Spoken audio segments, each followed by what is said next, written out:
Hello good people of YouTube and welcome to my hobby channel. In this video I take a quick look at Clash of Banners by Eoin McCormack.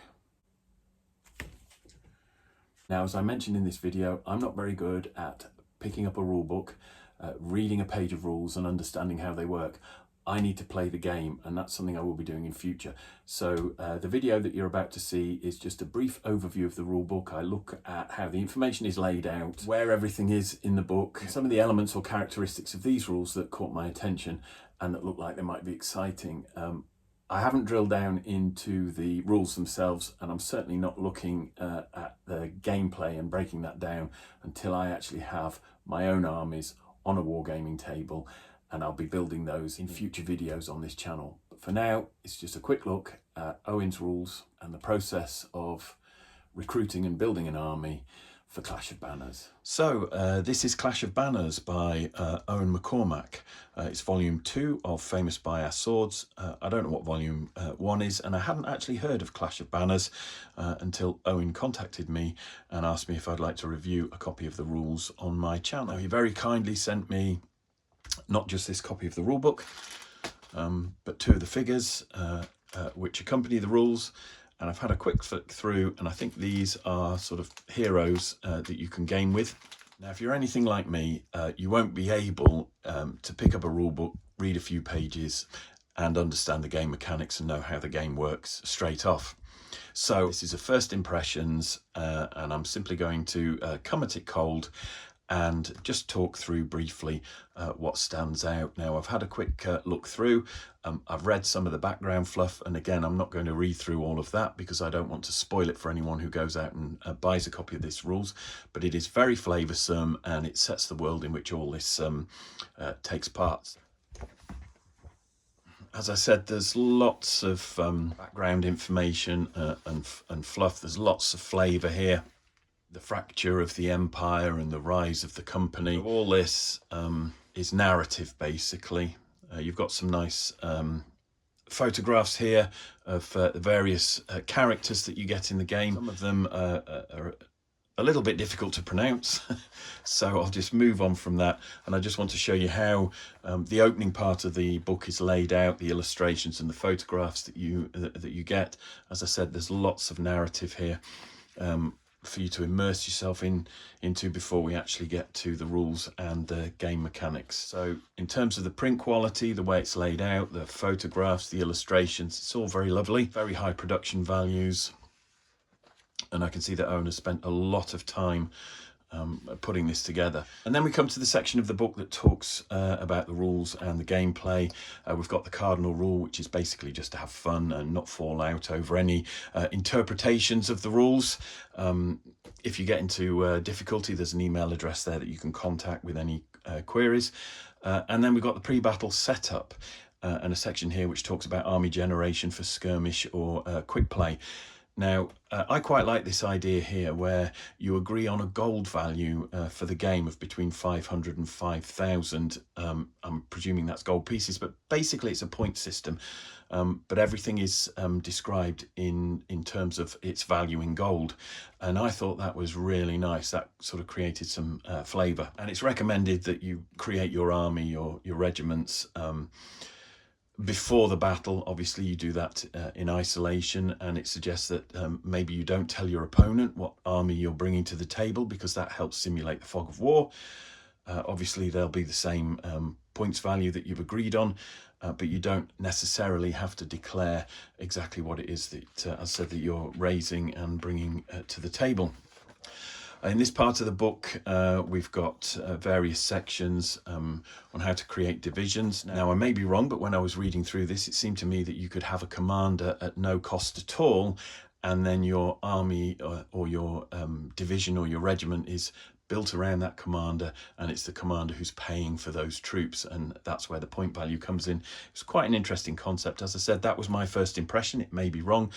And I'm not claiming to be an expert on these rules by any means, because I'll need to play the game in order to learn the rules, and I'll need to build up an army in order to do that and paint some miniatures. So it feeds into what I'm doing on my hobby channel, and I'm looking forward to actually having a practice at this, and you know, maybe videoing a demo game or something, and going through these rules then. So you've got sections here on creating divisions, the table setup, there are some optional rules, there's deployment, and then the turn sequence where you generate orders. You've got activations, range combat, so shooting, melee resolution, and then rally, be a morale test, I suppose, if we're looking at this in comparison to other games. And then we've got overview of actions: command, rally, inspire, movement, changing formation, and charging.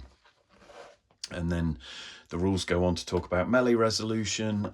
There's an example given, and then some information explaining the ranks.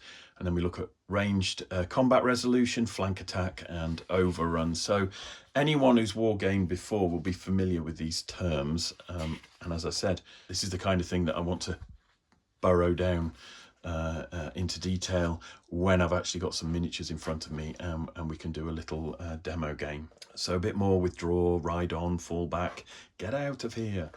All lovely stuff. The titles of all these various rules and sections and subheadings are all very flavoursome and very immersive when it comes to actually getting stuck into the game. Lovely photo there of some medieval miniatures.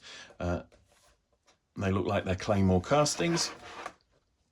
And then we've got unit statistics here with an explainer underneath, and that's something else that I've noticed throughout the book, that when these sort of things are laid out, there are these little sections that explain what things mean. We've got terrain, special unit types, heroes, commanders, generating hero bases. And we've got some dueling rules and heroic combat resolution. Now, I'm presuming this is a hero base here. It's a rather nice diorama with a couple of characters. Now, the pose is different on that figure from the smaller one that I've been given, so I don't think it's him, but this is quite definitely that kind of chaos ogre type character, as I said, and I will be building that and painting that in a separate video. But there we have it there on this hero base or command base. So it looks like there's a potential in this game for, you know, to create some really beautiful armies and units, and really go to town on the heroes, basically having them on little diorama bases, which is lovely. And then we've got one here as well. I hope I'm pronouncing this correctly, but I think that says Aeneas the Crowbringer in conference with his aides during the battle. So that's lovely. And again, a lot of these look like historical miniatures, you know, periplastics, claymore metals, that kind of thing. So we've got divisional command bases as hero units, and a final note on command and hero bases. So a whole section there on heroes, and then a little bit more background narrative. And I think the hero figure that we can see there is probably this one that Owen sent me, and again, I'll be building that one in a separate video. And then we've got a page there detailing the artillery, and then we've got specialists. Now, as I said, I've only had a very kind of brief look at this rule book, and basically I think the specialist section is how you generate your command group. So officer, musician, banner, and champion. It's all things that are very familiar to anyone who's played sort of Warhammer fantasy. Now again, I just wanted to pause a little and talk about this, because I noticed cultural characteristics and skills, and when I had a look through them, like the cultural characteristics: gold before honour, forward to glory, here we stand, or dashing horsemen, or natural born scouts. So these basically seem to be the special rules that describe the qualities that your unit would have: drilled and disciplined, orderly withdrawal, oath sworn, so marksman. So yeah, this is how you embellish your troops. Now here we've got recruiting a regiment, which again is a lovely way of putting it, because it really runs with this concept that you're paying for, you're paying to raise troops. And I really like that idea. This is an example unit here, which was the Immovables, and we've got a photograph of them here, and I recognise a lot of these as being sort of periplastics, or made up from periplastics. So they've been called the Immovables, and this is the example of the stats and an explanation as to how that unit has been generated and why they were called the immovables. And you can see the cultural characteristics here. Here we stand, and the impact that has on the various actions that they can perform, and it's explained here. And here we've got regiments of renown, and a very nice image there. And then a series of pages that follow that basically have some example units that relate to the background information, the story and narrative behind this environment. So we've got the Order of the Blade. Of course, you've got the stats at the bottom. We've got the Broken Lances, the Second Sons, and the Baron's Pikes. So hopefully you can see those. So nicely painted models. Some are on square bases, I've noticed, some are on round. So I guess once they're in a movement tray, it doesn't really matter. And again, the stat lines at the bottom with any notes on the cultural characteristics and everything, so that you could actually, you know, create an army that included some of these regiments of renown. And then we go on to mounted troops here, the Sons of Thunder, the Blades of the Scholars. And again, I recognise some of those miniatures as periplastics painted up for use in this game. And then there's some details on the campaign system, campaign overview, another picture there. I know that's Claymore Castings. I recognise that miniature. I think I might even have that horse. But yeah, beautifully painted and photographed. And this is interesting, the Quartermaster stores, which is basically your equipment. And again, the idea that you go off and you buy the stuff that you need to equip your units. And there's also a note on modelling here, because of course if you're buying equipment and you want to represent it on the miniatures that you're using, they may not have the equipment on them that you bought. So there's a little bit of detail there on green stuffing and converting some plastic models, which is great. Love that kind of thing. So if we look at Appendix 1, we've got equipment, cost and rules. And I thought this was interesting because you're buying equipment in multiples of 5 or 10 for the most part. So you're equipping 5 mercenaries or 10 mercenaries. But again, that's a very interesting way of doing this. Because it leans more into the sort of role-playing mechanics that I can remember from, you know, having an adventure in Dungeons and Dragons and having to buy equipment for them. So I quite like that. That's quite interesting. And then we've got the equipment rules explained on the other side of that page.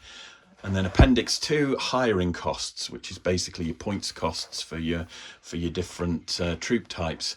And you purchase them depending on their ability by the look of this. So raw recruit, trained recruit, mercenary, veteran mercenary, elite mercenary, and the cost in gold coins sort of goes up there. So it's a really nice way of building an army. And then we've got the stats for each of those, the raw recruits, the mercenaries, and so on. And then we've got some guidelines for the unit sizes. So the whole thing is laid out very nicely, and there's a process there which I'm looking forward to following through. Now in Appendix 5, there are some suggested deployments for skirmish battles. So you've got your 6 foot by 4 foot table, and you can either deploy either end, lengthways or widthways. And then there are some different ideas that follow. Turning over the page, I quite like this, the idea that you have these kind of more interesting, less conventional deployment zones. Appendix 6 has some example contract scenarios. There's quick reference sheets in Appendix 7, and the Regiment Generator. So we've got some cultural background, arms and equipment. So this is a random generator for creating regiments. Sample regiment in Appendix 8. So yeah, you can see here we've got 2 melee regiments that have been generated on these 2 pages. One with pole arm or pikes, the other with hand weapons, cavalry and ranged archers with longbows. So it's great. Really nice, really nicely laid out, and I'm actually looking forward to, as I said, painting some miniatures and kind of getting getting a couple of opposing armies built. And then we've got some regiment template sheets at the back for melee regiments and for ranged regiments. It's quite a big rule book as well. You know, it looks like foolscap actually. I don't know if it's A4, but it just seems to be a bit longer. And I'm struggling to keep it all in on the screen. But that is Clash of Banners. I hope you've found this video useful. As I said, I didn't really want to go through and just read great chunks of the rules out to you, because that's not how I learn. I hope I've explained the kind of general flavour in the book and the way that it takes you through the process of building regiments in particular. I'm looking forward to doing some future videos where I actually do a bit of gameplay and we can work through the rules as they're written. If you're interested in learning more about Clash of Banners, I'll include the link. Owen has sent me a link to the Clash of Banners shop where you can pick up these rules. As I said, it looks like a miniature agnostic game, so apart from the miniatures that Owen has sent me, I guess you can build your troops from any of the models that you enjoy building and painting that are out there in the marketplace now. So once again, thanks very much for watching. I hope you've enjoyed this video. Please like and subscribe if you have. So please do all the usual YouTube goodness there. Take care of yourselves, and I'll see you in the next one.